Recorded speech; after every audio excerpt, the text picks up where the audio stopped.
To God be all the glory. I'm Pastor George Ashford, and it gives me great pleasure to welcome to the stage this true man of God. Ladies and gentlemen, put your hands together and help me welcome Dave Vine. Thank you. I want to first give thanks to God, to the leaders of the house, and to everybody in the building. I want to thank y'all for having me. How y'all doing? Let me turn this down. 1 minute. Try so hard to fool ourselves.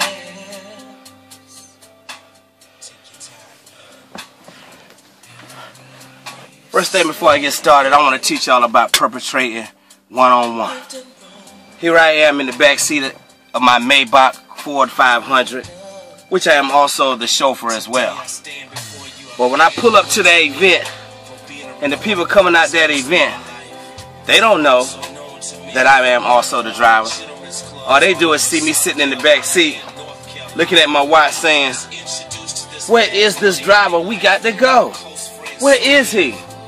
So when they walk by and hear me saying that, they're like, "Wow, this dude got a chauffeur. He got it going on." And really, I ain't got nothing going on. That's perpetrating one-on-one.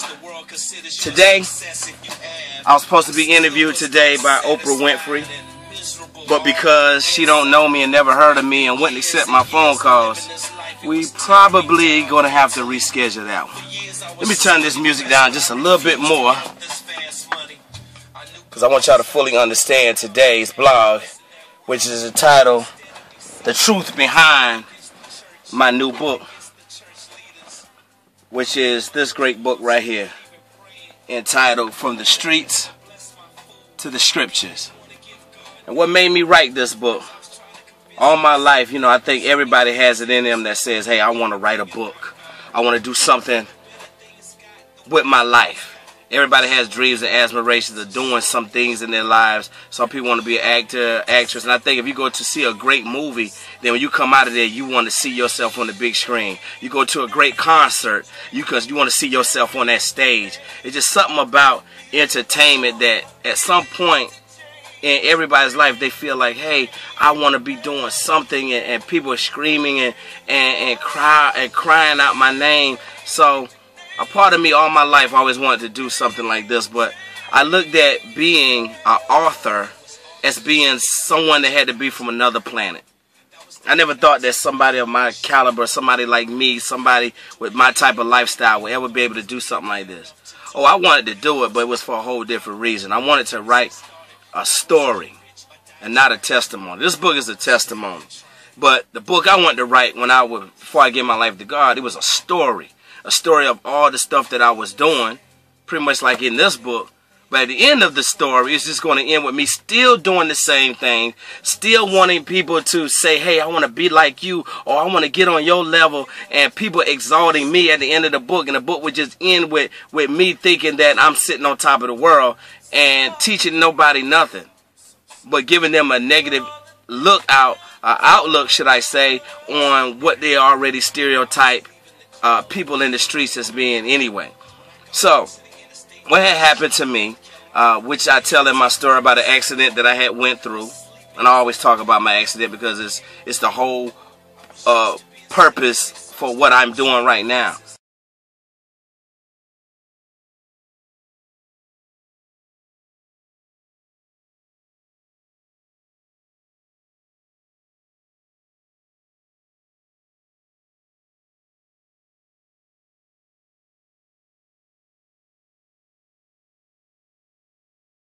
But I've been in accidents, many accidents in my life, but this was the one that made me answer the call of God. So when I finally gave my life to God after going through this accident that I went through, I said that, hey, I want to try to reach people like myself. People like me that didn't go to church, that didn't listen to gospel radio, that don't open up a Bible, that don't want to hear nobody witness to them. I mean, just people that just get up and go every day and live life And not necessarily mean you just out there doing evil, but you just not serving God. You just living life. You thinking that anything that good happens to you, it happens to you because you did it. Because it was your intellect. It was your strength. It was you. And that's where I was at. That's where I was stuck at in my life. Thinking everything was all me. But when I got saved and I realized that all that time, that even as a heathen like I was, either as I was out there in the world just doing all the wrong that I could do, God's hands of favor was still on me, because in the Bible it says God's mercy and his grace reigns on the just and the unjust. That means that God will still open doors for people that love him and the ones that can't stand him. And truly, I was one that couldn't stand him because I wouldn't acknowledge him, and nothing that I did, it was all about me. My club was packed, it was because of me. Not saying God made it packed, but he still made it possible for me to make money. Because nothing can happen on this earth unless God allow it. And God allowed me to get club after club, operating all these clubs, making all this money. But yet still, I wouldn't even acknowledge him. I wouldn't acknowledge him in my prayers. I wouldn't acknowledge him when I'm blessing my food. Sometimes I wouldn't bless my food and I wouldn't pray. But when I did pray, it was just to be doing it. My heart was never really in it. And I wasn't a bad guy. I wasn't raised in no bad home, no broken home and all this stuff. My dad was a preacher. My mom was saved, sanctified. I come from that lifestyle of being raised in the church. But the things that my moms and my pops tried to shelter me from all my life, when I got of age, those was the first things that I went after. So that doesn't necessarily mean that your upbringing is going to depict how you're going to be when you get out in the world. Because I know a lot of people that was brought up right, but then got in the world and just did wrong. And I don't think it has no reflection on the parents or what they did, but it has a reflection on who you are and where you at in your life. So this blog is just to try to get the attention of those that were lost like me, that are still lost like me, and out there in the world doing whatever they want to do. But anyway, the purpose behind this book and the truth behind this book is I went to an event one day in Myrtle Beach, the River of Life Church in Winsboro. Pastor Kevin Feld invited me to come up there to minister at a conference they had up there in Myrtle Beach. So when I went up there, me and my friend Henry Flowers, we went up there. And when I got up there, he was having a book signing at his event. And I was like, wow.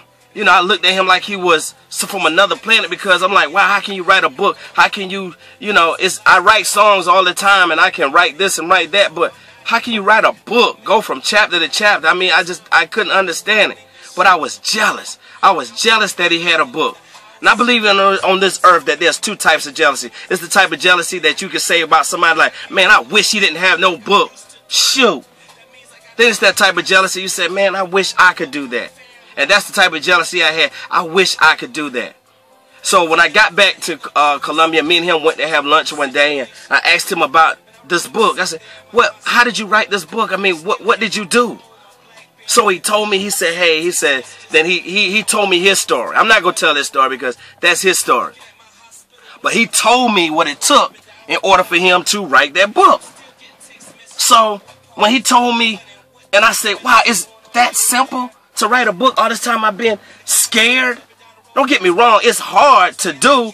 But still, when he broke it down and I realized how simple it was, I said, hey, I got to do it. So right then I was inspired to do it, but I still didn't do it. I waited like a whole month. I just kept sitting in front of the computer, didn't know how to start this book. But I give shout out to my cousin, Yakisha Simmons. When I called her, she's an author, and I told her about the book I wanted to write, and she immediately told me how to start my book. And then she offered to help me edit it for me.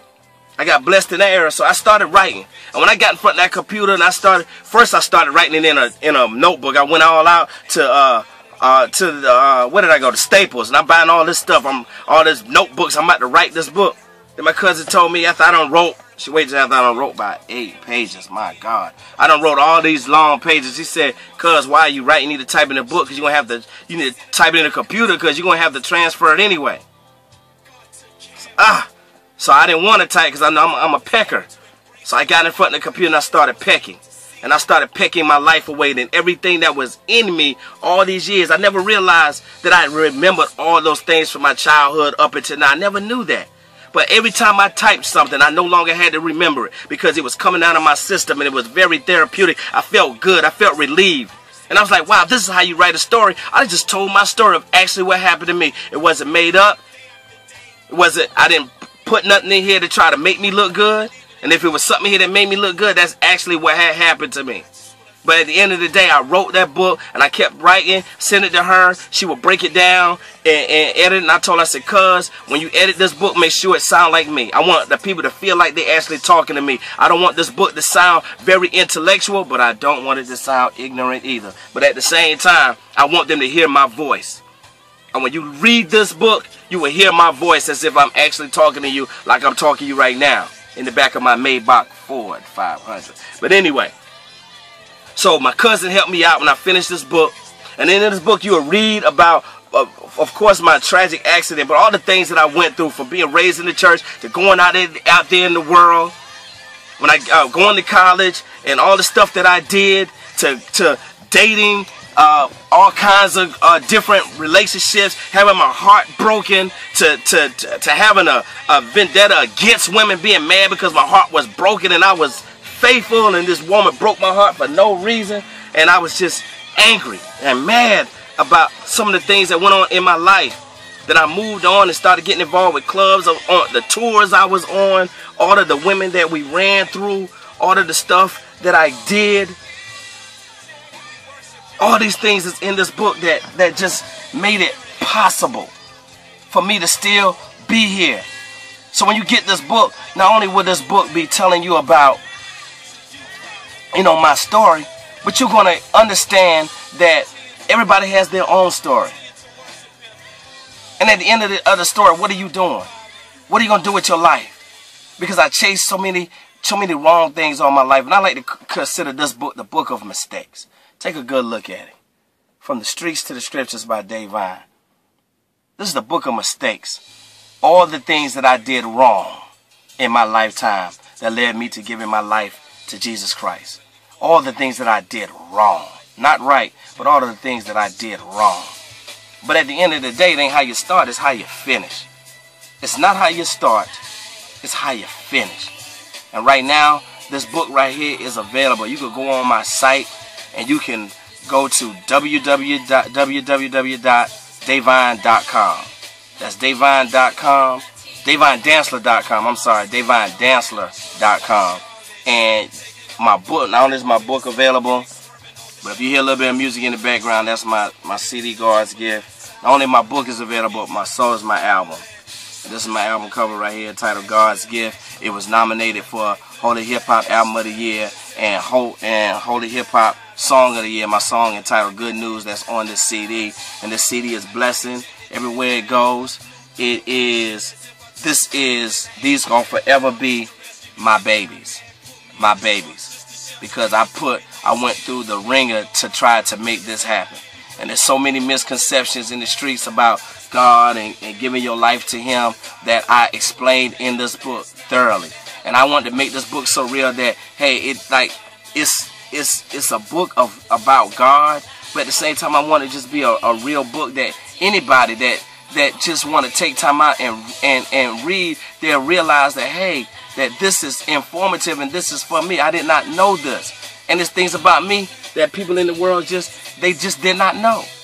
They did not know that I had all this stuff going on in my life. They didn't know I was dating strippers and having menage a trois with women and running with different guys and doing all these things, hanging out with dope boys and being submitted to drugs and alcohol. Even my family sometimes when they read this book, they aunts and stuff, they call me and say, gosh, nephew, I didn't have no idea you was like this. But they don't look at me in a light like I'm evil. They look at me like, wow, look what God can do.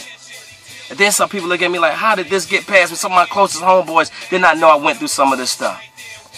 But I thank God for this opportunity, for giving me the opportunity to write this book. I thank my cousin, Yakisha Simmons, for taking her time out to help me and edit this book. I thank Jim Hardy for putting the art cover together and setting up this book in the manner in which he did. I thank everybody that helped me, my wife that helped me and that supported me, my best friend Anthony, everybody. So I ask that you continue to follow me on my ministry and on my walk. Support this book. Do whatever you got to do, that we need to get the word of God out there and reach people however we can reach them. And if you want a copy of this book, once again, go to DavineDansler.com, or you can email me at DavineBooking@gmail.com. If you really want a copy of this book, if you really want a copy and you can't afford this book, I'm talking about if you can't afford it, just don't have the money, but you really want a copy, I have no problem with telling you to just borrow the money from somebody. Just borrow the money from somebody. Thank you very much. God bless, and I'm about to get up out of here. Y'all have a good day. Thanks for logging in. Davine Video Blogs. Love you.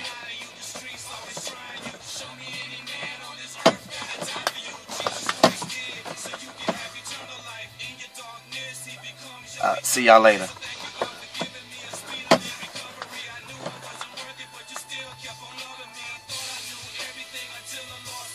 Oh, when you're perpetrating, you might want to remember to take the child safety locks off. I just learned something. Deuces.